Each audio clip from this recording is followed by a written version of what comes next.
বন্ধুরা, এই দেখো ছোট মাছের বাচ্চা নিয়ে এসেছে বাজার থেকে। মাছের বাচ্চাগুলা কিন্তু খুবই লাফালাফি করছিল। মাছের বাচ্চাগুলো লাফালাফি করাতে এগুলো কিন্তু কেটে রান্না করে ফেলেছি। এই দেখো মাছের বাচ্চাগুলো, এগুলো কি? এগুলো হচ্ছে ছোট মাছের বাচ্চা। না না, এগুলো হচ্ছে ছোট মাছ।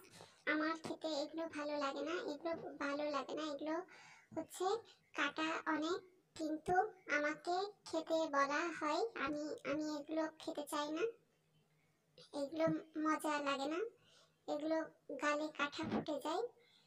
কিন্তু এই যে রান্না হবে এখন, এগুলোকে কাটা হয়েছে, এর ভিতরে এখন আলু পেঁয়াজ সব দিয়ে দেওয়া হচ্ছে।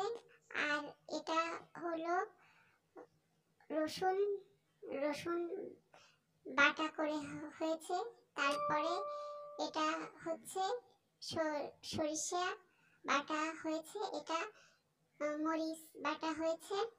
এরপর এগুলো সব দিয়ে দেওয়া হয়েছে, লবণ দেওয়া হয়েছে। এগুলো কেউ রান্না করবে না, এগুলো কাটা ফুটে যায়। এগুলো হচ্ছে এবার এটা জিরার গুঁড়া মরিচের গুঁড়া দেওয়া হয়েছে, আর হলুদের গুঁড়া এবার দেওয়া হয়েছে, সব কিছু দেওয়া হয়েছে। এবার তেল দেওয়া হয়েছে, এই যে সব এবার দেওয়া হয়েছে। হাত দিয়ে এটা মেখে নিতে হবে। এটা হাত দিয়ে মাখা হচ্ছে।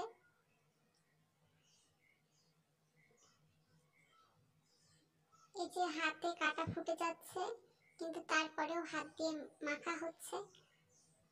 ওর খেতে ভালো লাগে, মজা লাগে, তাই ও হাত দিয়ে মেখে নিচ্ছে। কিন্তু এটা পচা, আমার ভালো লাগে না। এটা হচ্ছে মাছের বাচ্চা, বড় মাছ খেতে ভালো লাগে, এতে কাটা থাকে অনেক।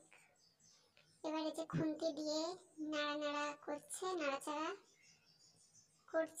এটা হলুদ হলুদ হয়ে এসেছে, হলুদ হলুদ দেখা যাচ্ছে।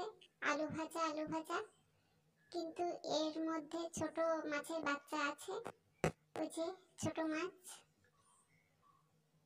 এরপরে এটার ভিতরে পানি দেওয়া হয়েছে।